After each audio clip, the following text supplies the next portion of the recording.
أعوذ بالله من الشيطان الرجيم بسم الله الرحمن الرحيم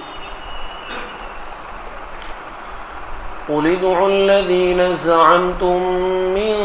دونه فلا يملكون كشف الضر عنكم ولا تحويلا أولئك الذين يدعون يبتغون إلى ربهم الوسيلة أيهم أقرب ويرجون رحمته ويخافون عذابه إن عذاب ربك كان محذورا صدق الله العظيم. محترم بزرگوں،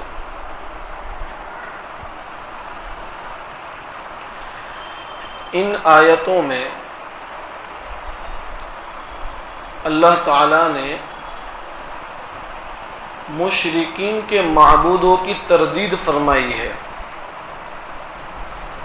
کہ مشرکین جن معبودوں کو پکارتے تھے انہیں اپنا حاجت روا مشکل کشا سمجھتے تھے، تو ان آیتوں میں اللہ تعالیٰ ان کی تردید فرما رہے ہیں اور ان کی اصلیت کو ان کے سامنے بیان کر رہے ہیں۔ چنانچہ اللہ تبارک و تعالیٰ ارشاد فرماتے ہیں قُلِ ادْعُوا الَّذِينَ زَعَمْتُم مِّن دُونِي، اے پیغمبر صلی اللہ علیہ وسلم آپ کہہ دیجئے کہ جن کو تم نے اللہ کے سوا معبود سمجھ رکھا ہے انہیں پکار کر تو دیکھو، فَلَا يَمْلِكُونَ كَشْفَ الضُّرِّ عَنْكُمْ وَلَا تَحْوِيلًا، وہ تم سے تکلیف کو دور کرنے کا اختیار بھی نہیں رکھتے اور نہ تکلیف کو ہٹانے کا اختیار رکھتے ہیں۔ شاہ عبد القادر دہلوی رحمۃ اللہ علیہ فرماتے ہیں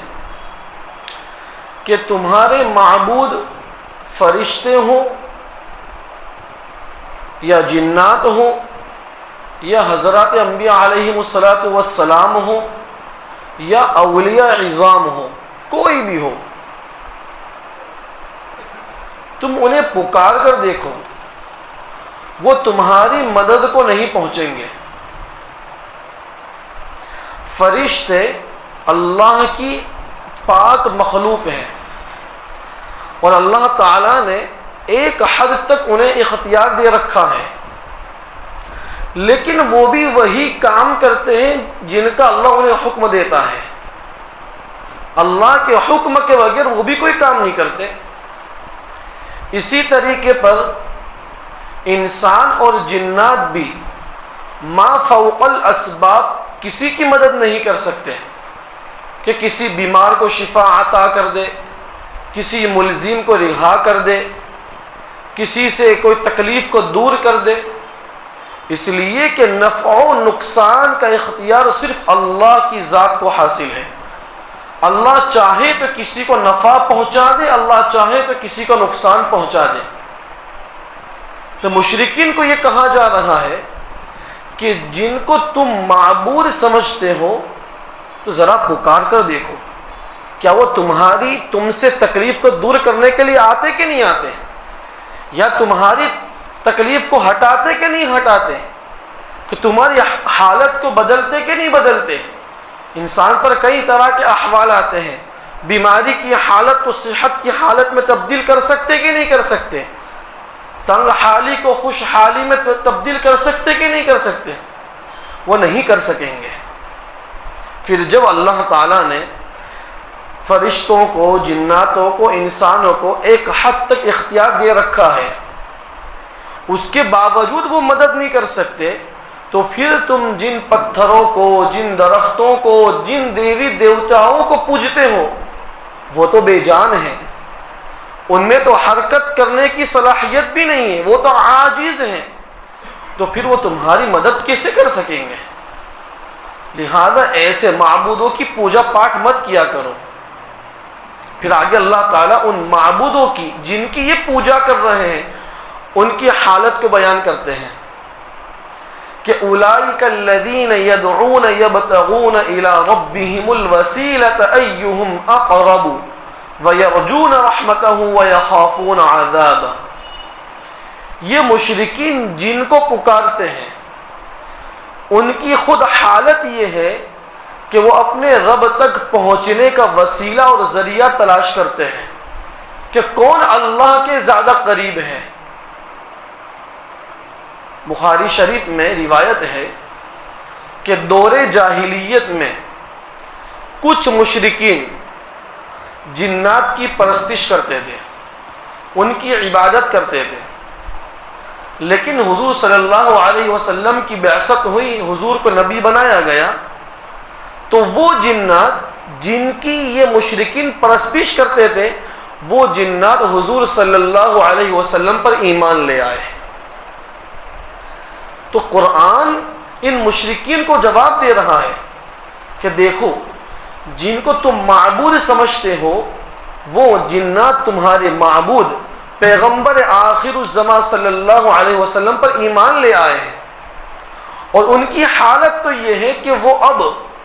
اس بات کی فکر میں لگے ہوئے ہیں کہ ہمیں اللہ کا قرب کیسے حاصل ہو، اور تم بے وقوف لوگ ہو ابھی تک ان کی عبادت کرتے ہو. ہونا تو یہ چاہیے کہ جن کو تم معبود سمجھتے ہو وہ خود عابد ہیں رب ذوالجلال کے، تم بھی اسی کا عابد بن جاؤ، اسی کو اپنا معبود سمجھ لو. مفسرین کرام فرماتے ہیں کہ اللہ کا قرب سب سے زیادہ کس چیز سے حاصل ہوتا ہے کہ اللہ کا قرب سب سے زیادہ ایمان اور اعمال صالحہ سے حاصل ہوتا ہے. تو یہ جنات حضور پر ایمان لے آئے اور پھر اس فکر میں لگے ہوئے ہیں کہ ہم اللہ کے مقرب کیسے بنیں. تو ان مشرکین کو جواب دیا جا رہا ہے کہ تمہارے معبود ان کی حالت تو یہ ہے کہ وہ تو اپنے رب تک پہنچنے کا راستہ تلاش کرتے ہیں کہ ہم اپنے رب کے کیسے قریب ہو جائیں، کیسے مقرب بن جائیں. وسیلہ آیت کریمہ میں آئے وسیلہ، وسیلہ کسے کہتے ہیں؟ سورہ مائدہ میں بھی اس کا ذکر ہے، یا ایھا الذین آمنوا اتقوا اللہ وابتغوا الیہ الوسیلہ. اے ایمان والو تم اللہ سے ڈرو اور اس تک پہنچنے کا وسیلہ تلاش کرو. حضرات مفسرین کرام فرماتے ہیں کہ وسیلہ کہتے ہیں ایسے عمل کو کہ جس کے ذریعے دوسرے کا قرب حاصل ہو. اور اس آیت کریمہ کی تفسیر میں صاحب معالم العرفان علامہ عبد الحمید سواتی رحمۃ اللہ علیہ نے وسیلے کے مسئلے کو اٹھایا ہے کہ ہم دعاؤں میں وسیلہ اختیار کرتے ہیں. تو فرمایا کہ وسیلہ دو طرح کا ہوتا ہے، ایک ہے توسل بالاعمال اور ایک ہے توسل بالذات.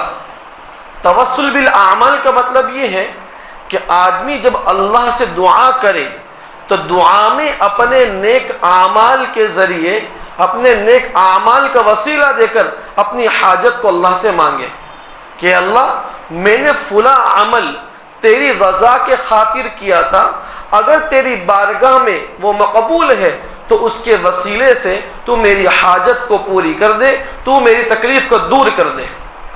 یہ جائز ہے. اس کی دلیل بخاری شریف میں روایت موجود ہے کہ بنی اسرائیل میں 3 آدمی تھے، وہ سفر کر رہے تھے تو رات کے وقت کسی غار کے اندر انہوں نے پناہ لی. جب وہ غار میں داخل ہو گئے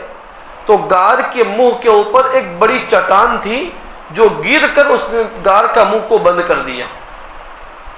یہ 3 حضرات بڑے پریشان ہو رہے تھے کہ کیا کیا جاوے. مشورے سے یہ بات طے ہوئی کہ ہم اپنے رب کی بارگاہ میں دعا کریں اپنے اس نیک عمل کی صدقے طفیل سے جو ہم نے اپنی زندگی میں خالصتاً اللہ کے لیے کیا ہو. تو ایک نے دعا کی اللہ میں نے فلاں عمل اپنی زندگی میں خالص تجھے راضی کرنے کے لیے کیا تھا، اگر وہ تیرے بارگاہ میں منظور ہے مقبول ہے تو اس کے وسیلے سے تو غار کا منہ کھول دے. جب ایک آدمی نے دعا کی تو غار کا تھوڑا منہ کھلا، چٹان تھوڑی اندر ہوئی. پھر دوسرے نے دعا کی اپنے نیک عمل کے وسیلے سے تو غار کا منہ پھر کھلا اور کھلا. اور پھر تیسرے آدمی نے دعا کی تو پوری غار کا منہ کھل گیا، چٹان ہٹ گئی۔ تو یہ اس بات کی دلیل ہے کہ آدمی اپنی دعا میں اپنے نیک اعمال کے وسیلے سے دعا کو مانگ سکتا ہے۔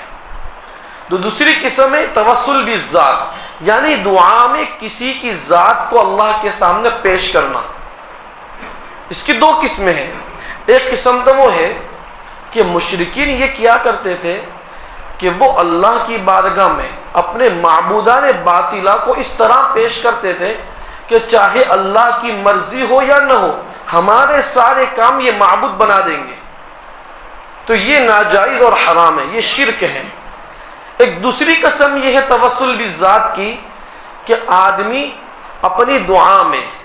نبی کی ذات کو، فرشتے کی ذات کو، اللہ کے نیک بندوں کی ذات کو پیش کرے۔ اے اللہ نبی کے صدقے تو فعل میں، اے اللہ تیرے نیک بندوں کے وسیلے سے میں دعا مانگتا ہوں، میرا فلاں کام تو آسان کر دے، تو میری حاجت کو پوری کر دے، یہ جائز ہے۔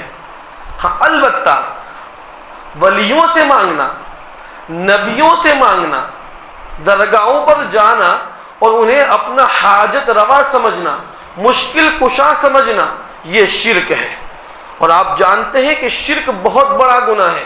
اس کی اللہ کے یہاں معافی نہیں ہے۔ قرآن نے ڈنکے کی چوٹ پر اعلان کیا ہے، ان اللہ لا یغفر ان یشرک بہ ویغفر ما دون ذلک لمن یشاء، کہ اللہ تعالی شرک سے کمتر جتنے گناہ ہیں ان کو چاہیں گے تو معاف کر دیں گے، لیکن شرک کے لیے معافی نہیں ہے۔ تو یہ شرک جو بہت خطرناک گناہ ہے کہ ولیوں سے مانگنا، کہ بھائی جس ولی سے تو مانگ رہا ہے وہ ولی بھی اللہ کی دین کا محتاج ہے، اسی لیے ولیوں کے صدقے سے، ان کے وسیلے سے دعا مانگی جا سکتی ہے۔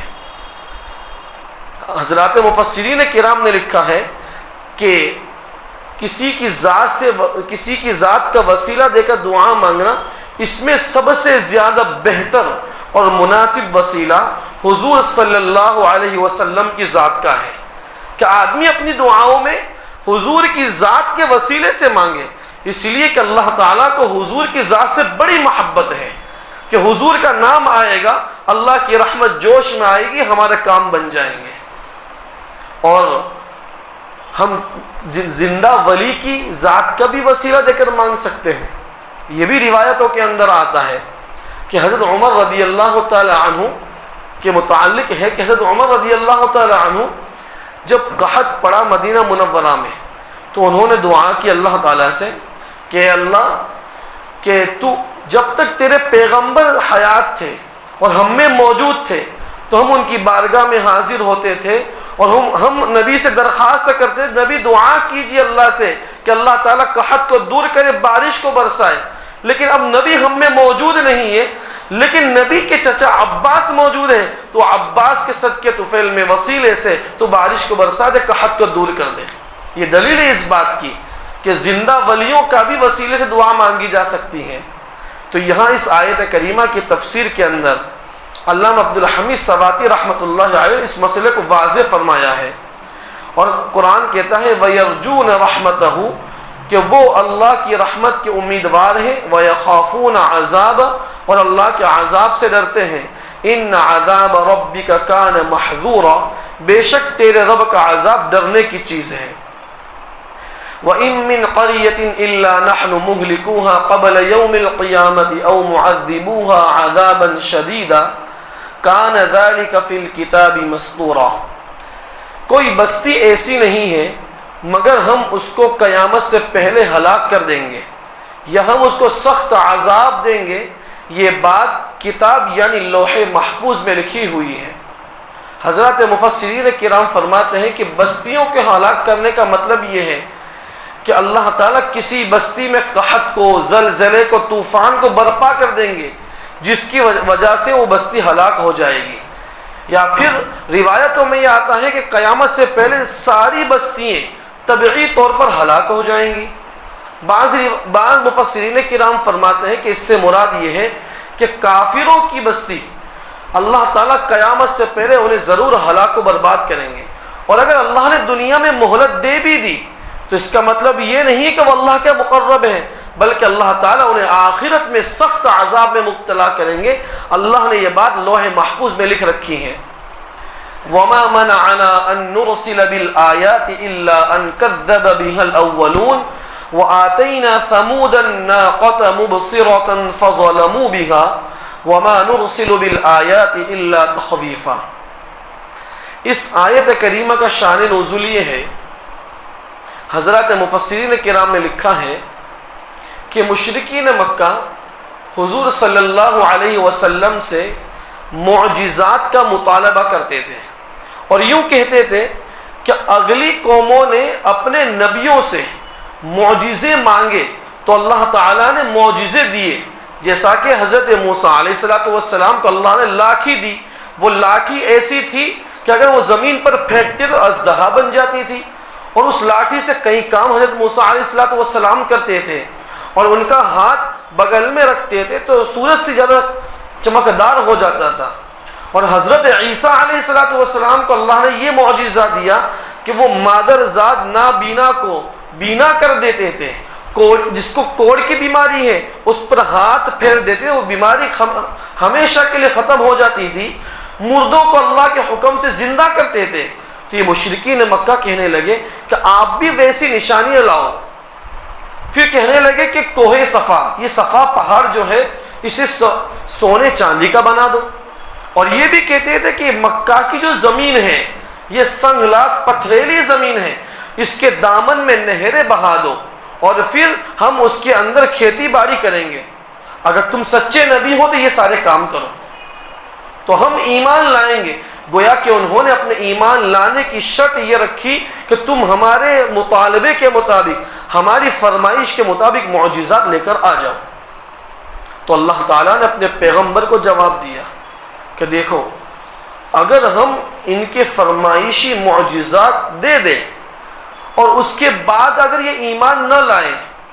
تو پھر ہم ان کے ساتھ وہی سلوک کریں گے جو ہم نے اگلی قوموں کے ساتھ سلوک کیا ہے،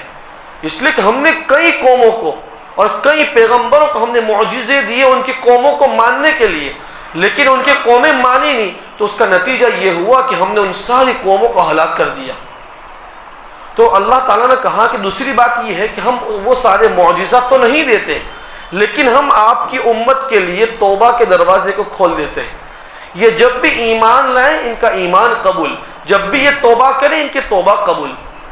اس موقع پر یہ آیت کریمہ نازل ہوئی، وَمَا مَنَعَنَا أَن نُرْسِلَ بِالْآيَاتِ إِلَّا أَن كَذَّبَ بِهَا الْأَوَّلُونَ، کہ ہمیں معجزے بھیجنے سے کوئی بات روکنے والی نہیں ہے مگر یہ کہ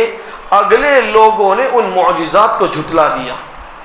کہ یہ لوگ بھی انہی کی طرح کے ہیں، اگر ہم انہیں معجزے دیں گے یہ بھی اسے جھٹلا دیں گے۔ اور پھر اللہ تعالیٰ نے کہا کہ پیغمبر،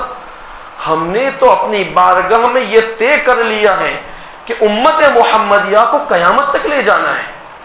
کہ قیامت تک باقی رہنے والی امت ہے، اگلی امتیں، اگلی قومیں، ان پر عذاب آئے، ان پر ہلاکت آئی، وہ برباد ہو گئی، لیکن امت محمدیہ کو ہلاک نہیں کرنا ہے، ان کو قیامت تک لے جانا ہے، لہذا ان کے مانگے ہوئے فرمائشی مطالبے ہم پورے نہیں کریں گے، اور اگر پورے کر بھی دیے تو وہ ماننے والے نہیں ہیں، ایمان نہیں لائیں گے۔ جن کو ایمان لانا ہے وہ معجزے کی طلب میں نہیں رہتے، وہ تو نبی کو دیکھ کر اس کے اوپر اترنے والی کتاب کو دیکھ کر ایمان لے آتے ہیں، جن کو ایمان نہیں لانا ہے وہ سارے بہانے کرتے ہیں۔ پھر یہاں قرآن مجید کے اندر ایک مثال پیش کی، وَآتَيْنَا ثَمُودَ النَّاقَةَ مُبْصِرَةً فَظَلَمُوا بِهَا، کہ ہم نے قوم ثمود کو اونٹنی عطا کی جو ان کی آنکھوں کو کھولنے کے لیے کافی تھی، پھر انہوں نے اس کے ساتھ ظلم کیا۔ اللہ تعالیٰ نے ایک مثال پیش کی کہ دیکھو، قوم ثمود ایک بڑی بہادر قوم گزری ہے، اس میں ہم نے حضرت صالح علیہ السلام کو نبی بنا کر بھیجا۔ اس قوم نے اپنے نبی سے یہ مطالبہ کیا کہ یہ سامنے جو چٹان نظر آتی ہیں، اس چٹان میں سے 10 ماہ کی گابن اٹھنی کو نکالو تو ہم آپ کو نبی مانیں گے۔ تو حضرت صالح علیہ السلام نے اللہ سے دعا کی، اللہ تعالیٰ نے دعا قبول کی، اور پہاڑ سے، چٹان میں سے 10 ماہ کی گابن اٹھنی نکلی، اور اتنی قد و قامت میں بڑی تھی، 90 فٹ کی جگہ میں وہ بیٹھتی تھی، اس نے آنے کے بعد بچہ پیدا کیا، وہ بچہ بھی قد و کامت میں اپنی ماں کے جیسا تھا، اور وہ اتنا دودھ دیتی تھی کہ ساری بستی کے لوگ اسے پیتے تھے، اور وہ اتنا پانی پیتی تھی کہ بستی کے لوگوں نے باری باندھ لی کہ ایک دن یہ اونٹنی پانی پیے گی، دوسرے دن ہمارے جانور پانی پیئیں گے، اس لیے کہ وہ پانی اتنا پیتی تھی کہ ندیوں کے پانی ختم ہو جاتے تھے۔ لیکن اللہ تعالیٰ نے کہا کہ اس اونٹنی کو ناپاک ارادوں سے ہاتھ مت لگانا، یہ اللہ کا معجزہ ہے، یہ اونٹنی اپنی حالت پر جیسے چاہے ویسے رہے گی۔ لیکن ان بدبختوں نے اللہ نے جو شرطیں رکھی اس کے خلاف کیا۔ اس بستی کے 9 گنڈے تھے، ان میں سے ایک نے اس اونٹنی کے کونچوں کو کاٹ دیا، اس کی پیروں کو کاٹ دیا، وہ اونٹنی مر گئی، اس کو قتل کر دیا۔ تو اللہ تعالیٰ کا قہر، اللہ کا عذاب فوراً نازل ہو گیا، اس لیے کہ انہوں نے مطالبہ کیا تھا ایمان لانے کے لیے، اور اللہ نے مطالبہ پورا کر دیا، اس کے باوجود ایمان نہیں لائے، اللہ نے عذاب اتارا۔ تو قرآن یہی کہہ رہا ہے وَآتَيْنَا ثَمُودَ النَّاقَةَ مُبْصِرَةً فَظَلَمُوا بِهَا، کہ ہم نے قوم سمود کو اونٹنی عطا کی جو تمہاری آنکھیں کھول دینے کے لیے کافی تھی، لیکن تم نے کیا کیا؟ تم نے اسے قتل کر دیا۔ اور یہاں اللہ تعالیٰ نے قوم سمود کا ذکر کیوں کیا؟ دوسری قوموں کا ذکر کر سکتے تھے۔ مفسرین نے کرام نے لکھا ہے کہ قوم سمود کے کھنڈرات وہ عرب کے شہروں کے بہت قریب ہیں، جب عرب وہاں سے گزرتے تھے وہ اپنی آنکھوں سے دیکھتے تھے، اتنے اونچے اونچے کھنڈرات، اتنے اونچے اونچے محلات میں رہنے والے لوگوں کو اللہ نے ہلاک و برباد کر دیا۔ اللہ کہنا چاہتے ہیں کہ جب ہم نے ان کے مطالبے کے مطابق معجزے دیے، ایسے قد و قامت والے لوگوں کو ہم نے ہلاک کر دیا، تم کیا ہو؟ اگر تم نے نہیں مانا ہم تمہیں بھی ہلاک کر دیں گے۔ وَمَا نُرْسِلُ بِالْآيَاتِ إِلَّا تَخْوِيفًا، اللہ کہتے ہیں ہم معجزے بھیجتے ہی اس لیے ہیں تاکہ ہم لوگوں کو ڈرائیں، اور اگر لوگ ڈر کر اس پر ایمان نہیں لائیں گے تو ہلاکت ضروری ہے۔ آگے اللہ تعالیٰ ارشاد فرماتے ہیں وَإِذْ قُلْنَا لَكَ إِنَّ رَبَّكَ أَحَاطَ بِالنَّاسِ، جب ہم نے آپ سے کہا کہ آپ کے پروردگار نے لوگوں کا اپنے علم سے احاطہ کر لیا ہے۔ وَمَا جَعَلْنَا الرُّؤْيَا الَّتِي أَرَيْنَاكَ إِلَّا فِتْنَةً لِلنَّاسِ وَالشَّجَرَةَ الْمَلْعُونَةَ فِي الْقُرْآنِ وَنُخَوِّفُهُمْ فَمَا يَزِيدُهُمْ إِلَّا طُغْيَانًا كَبِيرًا، کہ ہم نے آپ کو جو منظر دکھایا اس کو ہم نے لوگوں کے لیے آزمائش کا ذریعہ بنا دیا، اور اس درخت کو بھی آزمائش کا ذریعہ بنا دیا جس پر قرآن میں لعنت اتاری گئی ہے۔ وَنُخَوِّفُهُمْ، اور ہم طرح طرح سے لوگوں کو ڈراتے رہتے ہیں۔ فَمَا يَزِيدُهُمْ إِلَّا طُغْيَانًا كَبِيرًا، لیکن جتنا ڈراتے ہیں ان کی سرکشی اور بڑھتی جا رہی ہے۔ اس آیت کریمہ میں کہ جیسا کہ سورہ بنی اسرائیل شروع ہوئی وہاں معراج کے واقعے کو بیان کیا پہلی آیت کے اندر، اور وہی واقعے کو یہاں بیان کر رہے ہیں کہ ہم نے اپنے پیغمبر کو معراج کروائی، اور معراج ہم نے جسم کے ساتھ، اور حضور صلی اللہ علیہ وسلم نے اپنی سر کی آنکھوں سے عالم بالا کا مشاہدہ کیا، سدرۃ المنتہا، اس سے اوپر بھی گئے، اللہ سے ملاقات کی، جنت کے احوال کو دیکھا، جہنم کے احوال کو دیکھا۔ جب حضور صلی اللہ علیہ وسلم معراج تشریف لائے، مختصر وقت میں گئے تھے، تو مشرکین نے واویلا مچا دیا اور حضور کی بات کو ماننے کے لیے تیار نہیں تھے۔ تو قرآن یہ کہتا ہے کہ ہم نے جو پیغمبر کو منظر دکھایا وہ خواب نہیں تھا۔ اگر خواب ہوتا، ایسے خواب تو دنیا میں بہت لوگ دیکھا کرتے ہیں، تو خواب دیکھنے کے اوپر لوگ واویلا نہیں مچاتے، لوگوں کو تعجب نہیں ہوتا۔ لوگوں کو تعجب ہونا یہ اس بات کی دلیل ہے کہ پیغمبر کی معراج جسم کے ساتھ ہوئی ہے، اور پیغمبر نے اپنی سر کی آنکھوں سے سارے مناظر کو دیکھا ہے۔ تو مشرکین واویلا کرنے لگے اور حضور صلی اللہ علیہ وسلم سے سوال کرنے لگے کہ آپ بیت المقدس گئے تھے، اس کی کتنی کھڑکیاں ہیں، اس کی کتنے دروازے ہیں، راستے میں کتنے قافلے چل رہے ہیں؟ آپ صلی اللہ علیہ وسلم نے سارے احوال کو وحی کے ذریعے سے لوگوں کو بتائے۔ تو قرآن یہ کہتا ہے کہ ہم نے معراج کے واقعے کو لوگوں کے لیے ہم نے امتحان کا، آزمائش کا ذریعہ بنایا۔ جس نے مان لیا وہ صدیق بنا، اور جس نے نہیں مانا وہ ہدایت سے گمراہ ہو گیا۔ پھر دوسرا آگے ذکر کیا وَالشَّجَرَةَ الْمَلْعُونَةَ، کہ ہم نے ایک درخت کو لوگوں کی آزمائش کا ذریعہ بنایا کہ جس پر لعنت اتری ہے قرآن کے اندر۔ وہ کون سا درخت ہے؟ وہ زقوم کا درخت ہے۔ قرآن میں ہے ان شجرۃ الزقوم طعام الاثیم، یہ آیت کریمہ نازل ہوئی۔ پھر یہ آیت نازل ہوئی انہا شجرۃ تخرج فی اصل الجحیم، کہ یہ زقوم کا درخت گنہگاروں کی خوراک ہے۔ یہ زقوم کا درخت جہنم کی آگ کی جڑ سے پیدا ہوتا ہے۔